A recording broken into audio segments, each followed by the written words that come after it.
Baiklah, selamat pagi dan salam sejahtera untuk kita semua. Baiklah, terima kasih kepada Ibu dosen pengampu mata kuliah Farmakologi 2, yaitu Ibu dosen pengampu Apoteker Mira Febrina Magister Sains, yang telah memberikan kami waktu untuk presentasi pada pagi hari ini. Perkenalkan, nama saya Gainanto dengan NIM 2301213, dan juga teman-teman saya ada Nadila Aprilianti dengan NIM 2301223, dan juga ada Nadia Dwi Hapsari dengan NIM 2301224, ada juga Nafisah Yuliana Putri dengan NIM 2301225, dan juga ada Natasha dengan NIM 2301226, ada Natasha Dwi Putri dengan NIM 2301227, dan juga ada Nia Rahmayanti dengan NIM 2301229, ada juga Restu Lestari dengan NIM 2301234. Baiklah, selanjutnya saya serahkan kepada teman saya.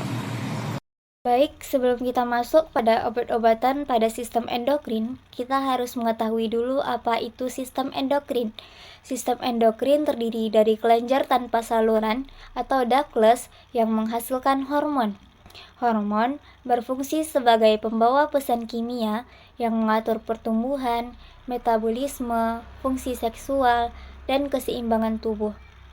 Gangguan pada sistem ini menimbulkan penyakit seperti diabetes, hipertiroidisme, gangguan kesuburan, hingga kanker.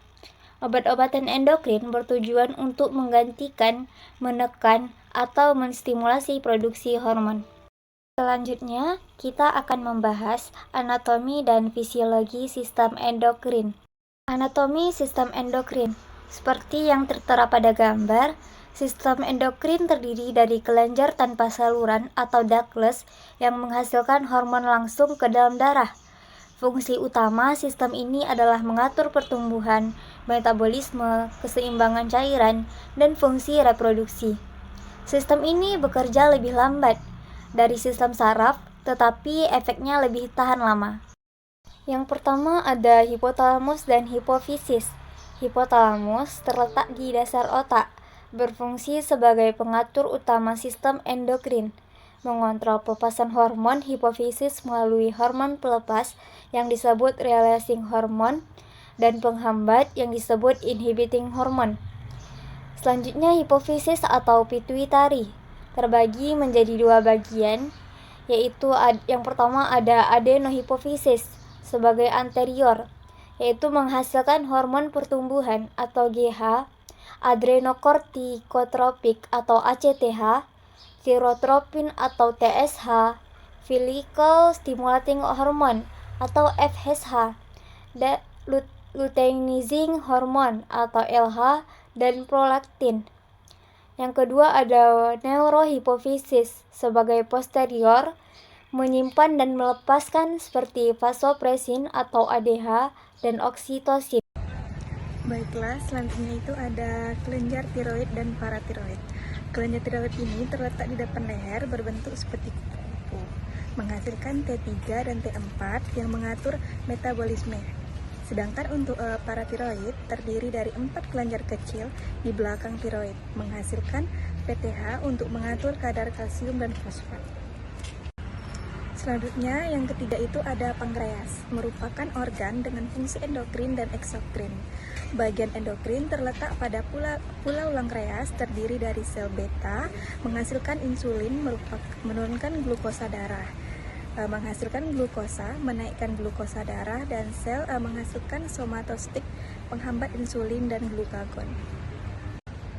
Selanjutnya, kelenjar adrenal atau suprarenal terletak di atas ginjal, terdiri dari dua bagian. Yang pertama itu ada korteks adrenal, menghasilkan glukokortikoid atau kortisol, dan mineralokortikoid atau aldosteron dan androgen. Yang kedua itu medula adrenal, menghasilkan epinefrin dan norepinefrin, berperan dalam respon fight or flight. Baiklah, selanjutnya itu yang kelima ada gonad, ovarium, dan testis. Ovarium pada wanita menghasilkan estrogen dan prostrogen, mengatur siklus menstruasi, kehamilan, dan karakteristik seksual sekunder. Testis pada pria menghasilkan testosteron, mengatur produksi sperma dan perkembangan karakteristik seksual pada pria. Selanjutnya, fisiologi sistem endokrin. Yang pertama, mekanisme umpan balik negatif, yaitu mekanisme regulasi utama sistem endokrin. Kadar hormon yang meningkat akan menghambat pelepasan hormon pemicu dari hipotalamus atau hipofisis. Contohnya, kadar T3 dan T4 tinggi sehingga menurunkan pelepasan TRH atau hipotalamus dan TSH atau hipofisis. Yang kedua, ada interaksi antar hormon. Jenis interaksinya sinergis. Dua hormon bekerja sama meningkatkan efek. Contohnya FSH dan LH pada reproduksi. Yang kedua, ada antagonis. Dua hormon memiliki efek berlawanan. Contohnya insulin menurunkan glukosa darah dan glukagon menaikkan glukosa darah.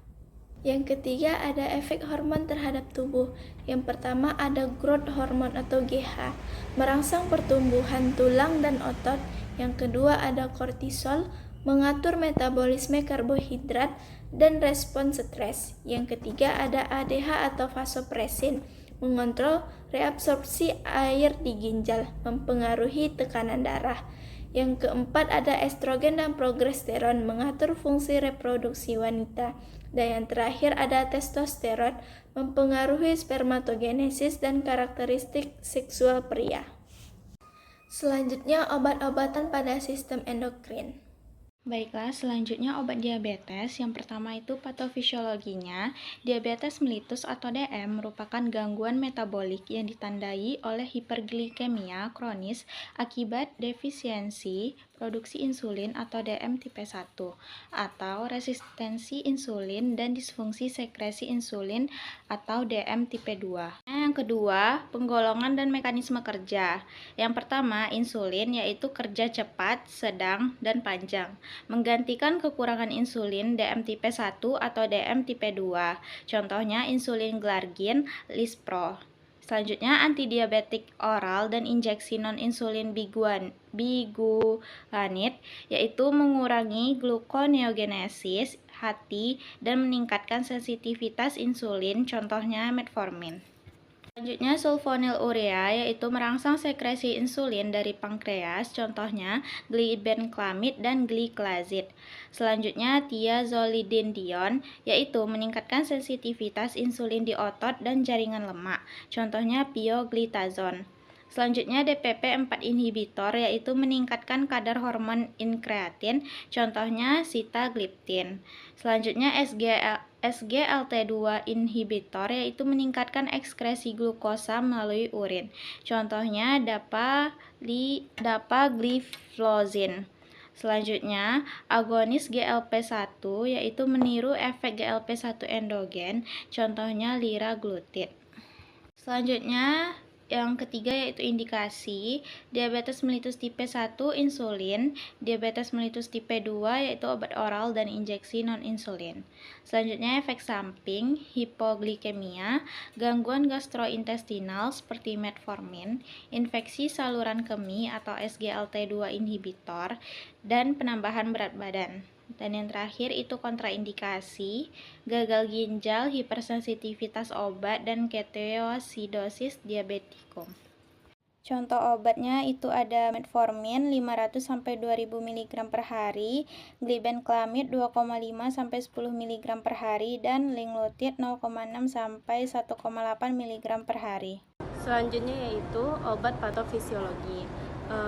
Hipertiroidisme terjadi ketika kelenjar tiroid memproduksi hormon tiroid berlebih yaitu T3 dan T4, menyebabkan peningkatan metabolisme basal dan gejala seperti takikardia, tremor, dan penurunan berat badan.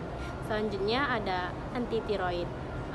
Penggolongan dan mekanisme kerjanya yaitu yang pertama thioamida yang menghambat sintesis hormon tiroid, contohnya propil thiouracil dan metimazol. PTU juga menghambat konversi T4 menjadi T3 di jaringan perifer. Selanjutnya iodium radioaktif merusak jaringan tiroid secara selektif. Iodium dosis tinggi menghambat pelepasan hormon tiroid. Obat anti tiroid indikasinya yaitu hipertiroidisme. metabolisme yaitu grafis gondotoksik sebagai terapi awal sebelum tiroidektomi penyakit Graves. Efek sampingnya agranulositosis, ruam kulit, demam, hepatotoksisitas. Yang kelima, kontraindikasinya yaitu kehamilan, terutama metimazol pada trimester pertama, gangguan hati berat, TPU. Baik, selanjutnya indikasi dari obat antitiroid. Yang pertama ada hipertiroidisme atau Graves dan gondotoksik sebagai terapi awal sebelum tiroidektomi penyakit Graves dengan efek samping agranulositosis, ruam kulit, demam, hepatotoksisitas dengan kontraindikasi kehamilan terutama metimazol pada trimester pertama, gangguan hati berat atau PTU. Dengan contoh obatnya, ada metimazol dengan dosis 10-40 mg per hari, kemudian ada obat PTU dengan dosis 100-300 mg per hari. Selanjutnya ada obat hormon reproduksi. Yang pertama, patofisiologinya, hipertiroidisme terjadi ketika kelenjar tiroid memproduksi hormon tiroid berlebih atau T3 dan T4 yang menyebabkan peningkatan metabolisme basal dan gejala seperti takikardia, tremor, dan penurunan berat badan. Selanjutnya, penggolongan dan mekanisme kerja dari obat hormon reproduksi. Yang pertama itu thioamida, menghambat sintesis hormon tiroid, contohnya PTU dan metimazol. PTU juga menghambat konversi T4 menjadi T3 di jaringan perifer. Selanjutnya, iodium radioaktif I131 merusak jaringan tiroid secara selektif. Selanjutnya, iodium dosis tinggi menghambat pelepasan hormon tiroid. Indikasi yaitu hipertiroidisme yaitu Graves, gondotoksik sebagai terapi awal sebelum tiroidektomi, kemudian penyakit Graves. Tapi ini memiliki efek samping seperti organulotosis, ruam kulit, demam, dan juga hepatotoksisitas. Kemudian kontraindikasi dari obat ini itu adalah kehamilan, terutama metimazol pada trimester pertama. Yang kedua itu gangguan hati berat atau PTU. Contoh obat dari obat hormon reproduksi, yang pertama adalah etinilestradiol. Ini seperti yang dijelaskan seperti yang ada pada BPT. Kemudian ada testosteron enantat. Baiklah Ibu dan teman-teman sekalian, sekianlah hasil dari presentasi kami. Jika ada kurang kami mohon maaf. Selamat pagi.